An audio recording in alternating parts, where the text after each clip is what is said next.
نبی کریم صلی اللہ علیہ وآلہ وسلم نے فرمایا، رات خواب میں نے دو آدمی دیکھے، وہ دونوں میرے پاس آئے اور مجھے بیت المقدس میں لے گئے۔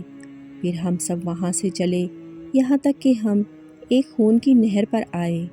وہاں نہر کے کنارے ایک شخص کھڑا ہوا تھا اور نہر کے بیچ میں بھی ایک شخص کھڑا تھا۔ نہر کے کنارے پر کھڑے ہونے والے کے سامنے پتھر پڑے ہوئے تھے۔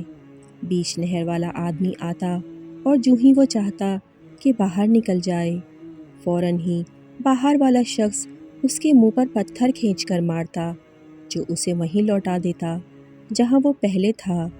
اسی طرح جب بھی وہ نکلنا چاہتا، کنارے پر کھڑا ہوا شخص اس کے منہ پر پتھر کھینچ مارتا اور وہ جہاں تھا وہیں پھر لوٹ جاتا۔ میں نے اپنے ساتھیوں سے جو فرشتے تھے پوچھا کہ یہ کیا ہے، تو انہوں نے اس کا جواب یہ دیا کہ نہر میں تم نے جس شخص کو دیکھا وہ سود کھانے والا انسان ہے۔